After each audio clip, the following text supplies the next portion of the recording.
The chemical compounds produced by plants are collectively referred to as phytochemicals. These phytochemicals exhibit some specific properties which are categorized as pharmaceuticals, flavors, fragrances, cosmetics, food additives, feedstocks, and antimicrobials. Most of these substances are secondary metabolites that do not participate in metabolism of plants. Instead, these products play a major role in the adaptation of plants to their environment. They have been described as being antibiotic, antifungal, and antiviral, and therefore able to protect plants from pathogens. Besides, they constitute important UV absorbing compounds, thus preventing the leaf damage from intense sunlight. Over the past 2 decades, the concept of plant-based production of pharmaceutical products such as vaccines and antibodies has received growing research interest and offered critical advantages over traditional bacterial and mammalian cell-based systems. Although the native plants are capable of producing the secondary metabolites of commercial interest, tissue culture systems are preferred nowadays as they are independent of environmental factors, seasonal variations, pest and microbial diseases, and geographical constraints. The production of recombinant proteins using either whole plant or in vitro plant cell cultures, commonly known as molecular farming, is emerging as promising prospect for the pharmaceutical industry. Similarly, use of metabolomics, where all metabolites contained in an organism at a specific time and under specific conditions are qualitatively and quantitatively analyzed, and dereplication of the medicinal plants and their cultures may lead to development of new drug molecules from tissue culture techniques. The search for new plant-derived chemicals has thus become a priority in current and future efforts towards sustainable conservation and rational utilization of biodiversity. In the search for alternatives to production of desirable medicinal compounds from plants, biotechnological approaches are found to have potential as a supplement to traditional agriculture in the industrial production of bioactive plant metabolites.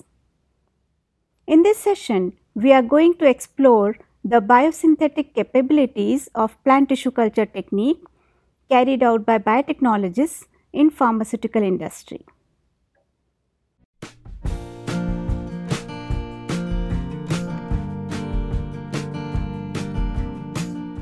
The development and application of micropropagation techniques for medicinal plants of pharmaceutical use are of importance for restoration, conservation, rapid mass production, and study of valuable herb species. In addition, micropropagation can be combined with other biotechnological approaches to modify or improve the quality of medicinal plants through somaclonal variation and genetic transformation. Rapid multiplication of various important medicinal plants like Bacopa monnieri, Chlorophytum boryvillianum, Stevia rebaudiana, etc. have been successfully achieved for mass production and medicinal use.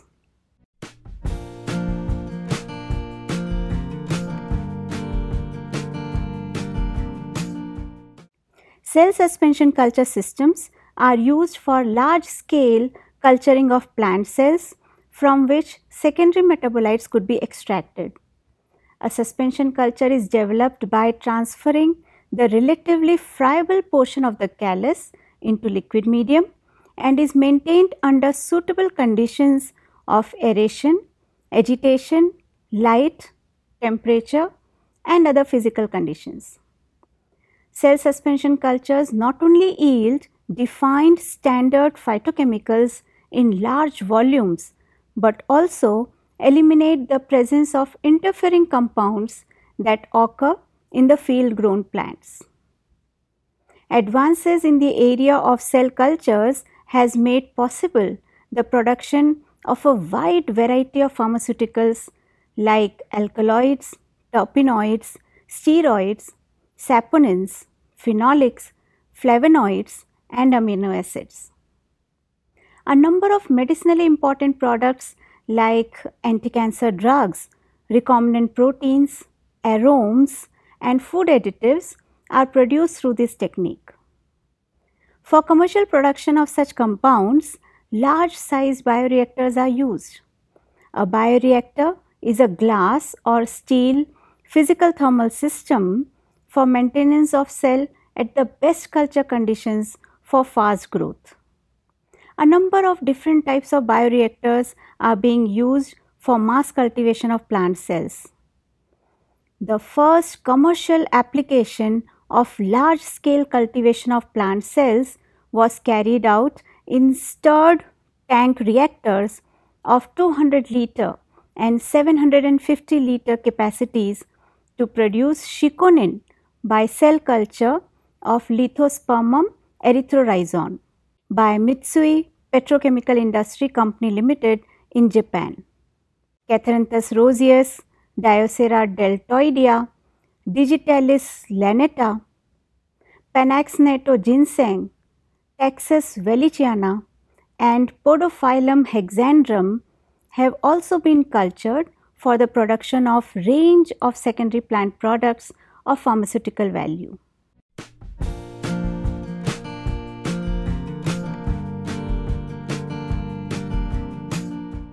The major advantages of cell culture system over the conventional cultivation of whole plants are that useful compounds can be produced under controlled conditions independent of climatic changes or soil conditions. The cultured cells would be free of microbes and insects. The cells of any plant, tropical or alpine, could easily be multiplied to yield their specific metabolites. Automated control of cell growth and rational regulation of metabolic processes would reduce labor costs and improve productivity.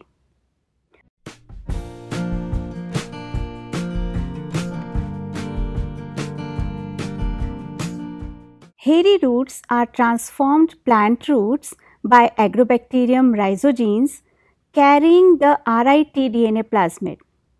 Hairy roots are genetically more stable because of a higher degree of differentiation and organization than plant cells in culture, and these roots usually grow faster than normal plant organs in culture without a need for phytohormone or growth regulators. Hence, it is a promising system for the mass production of active constituents of the medicinal plants. Moreover, the Agrobacterium rhizogenes induced hairy root formation provides a transgenic system for inducing foreign genes with the RI plasmid into medicinal plant cells.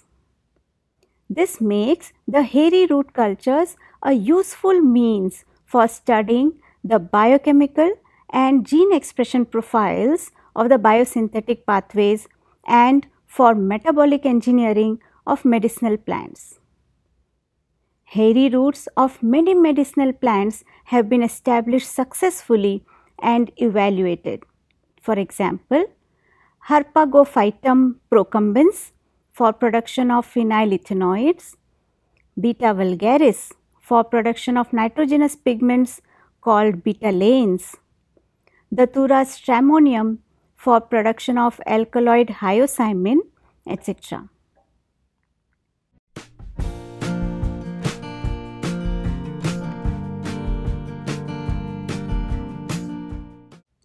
Somaclonal variation, a common phenomenon in plant cell cultures, is characterized by phenotypic variation of either genetic or epigenetic origin. Somaclonal variation can be either an advantage or disadvantage depending on the aim of study. But it surely provides an interesting approach to select high producing cell lines from cell cultures. For example, a new variety of Lathyrus sativa seeds entitled as Lathyrus Bio L212 with low content of neurotoxin, and Bio 13, a somaclonal variant of Citronella java with 37% more oil and 39% more citronellone are products of somaclonal variation.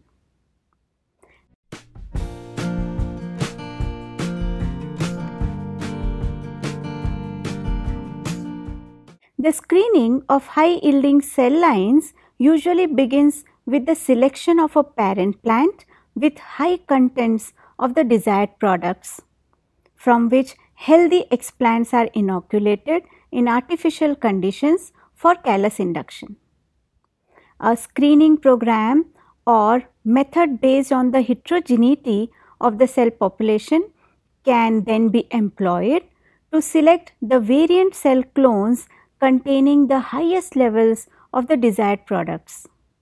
For example, an easy selection can be achieved on the basis of visual observation if the product of interest is a pigment.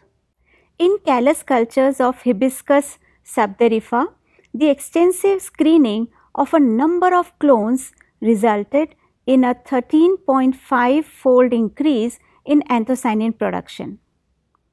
HPLC, colorimetric analysis and multi-well microplates have also been employed to identify high producing cell lines such as saponins by Panax ginseng, Taxol by Taxus species and camptothecin by Camptotheca acuminate cells.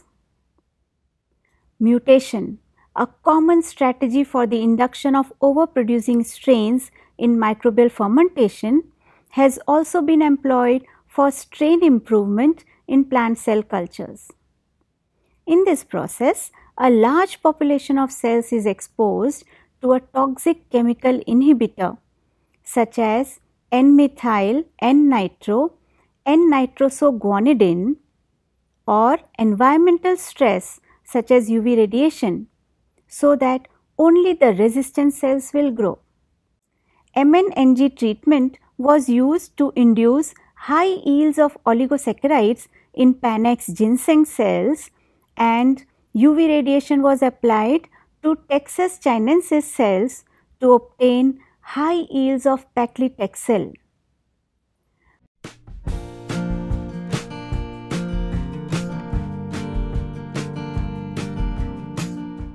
There are attempts to increase the yield of the final product by supplying precursors or intermediate compounds in the media, which is found to be effective in many cases. The amino acids added to cell suspension culture enhance the production of tropane and indole alkaloids, as well as multiple feedings of loganin increase the biosynthesis of secologanin in transformed roots of Catharanthus roseus.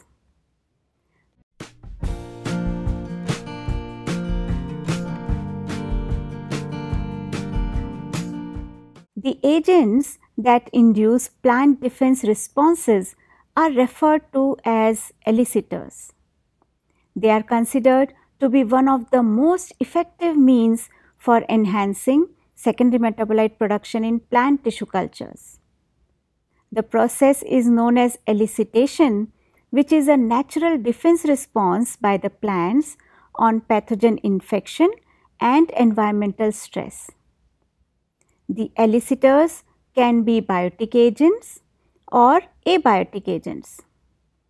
Biotic elicitors are usually compounds or fractions of microbial and plant cells, and abiotic elicitors include heavy metal ions and various forms of stress conditions like osmotic stress, heat and cold shock, UV radiation, and mechanical stress can be used as elicitors.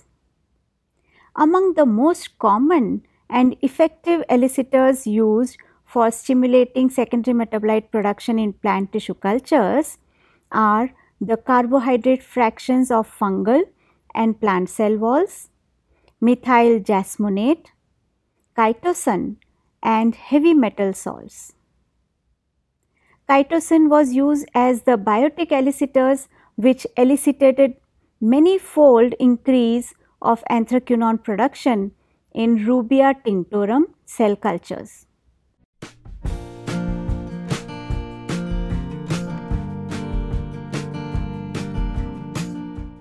The use of plant tissue and cell cultures for large-scale production of secondary metabolites has been achieved partially due to inadequacy in reproducibility of results and knowledge regarding the factors affecting the process.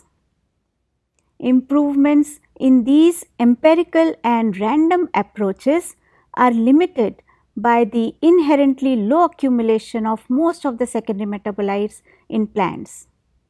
To overcome this limitation, a more fundamental and objective approach has to be adopted, particularly to understand and manipulate the limiting factors in secondary metabolite production.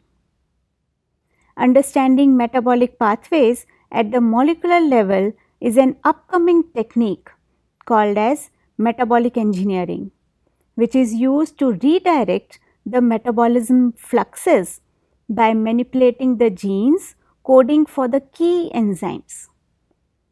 It is envisaged as an effective and powerful tool for improving the biosynthesis of therapeutically useful compounds in medicinal plants. Plant tissue cultures are also indispensable for application of metabolic engineering to improve yield in plants. Metabolic engineering of plant secondary metabolism requires a thorough knowledge of the metabolic pathways and the specific control points at the molecular level. In addition, sophisticated techniques and time-consuming experiments are required to apply the knowledge to control the metabolic fluxes favorable for synthesis of the desired product. Ye and co-workers in 2011 carried out systematic studies to regulate artemisinin and tropane biosynthesis at the gene level.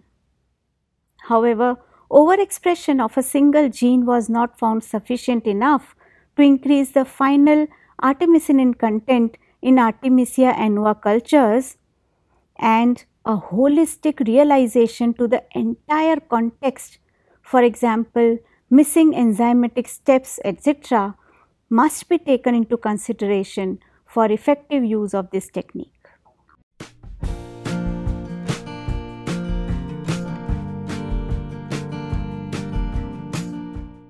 Biosynthetic pathway studies using radio-labeled precursor amino acids revealed that plants and endophytic fungi share similar but distinct metabolic pathways for production of secondary metabolites. The symbiosis between few plants and fungi members are known to induce an increased accumulation of secondary metabolites in both the plants and the fungi respectively. This suggests that the fungal endophyte may play important roles in the biosynthesis of secondary metabolites in plant cell cultures too. Therefore, the symbiotic association and effects of plants and endophytes on each other during the production of other important pharmacological bioactive natural products such as camptothecin, vinblastine and Taxol can be explored, and this can provide a framework for future natural product manufacturing through genetic and metabolic engineering.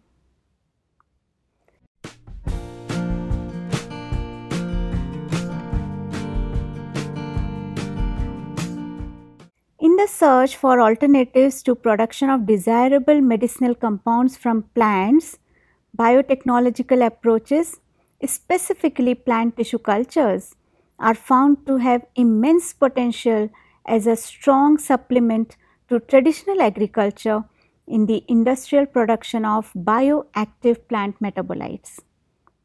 They ensure continuous production with uniform quality and yield. However, it involves many challenges due to difficulties in scale up, sustainability of the culture and its rate of secondary metabolite biosynthesis, but continuous and intensified efforts with new means of metabolic engineering, all such problems can be overcome and controllable and successful biotechnological production of specific valuable phytochemicals can be obtained.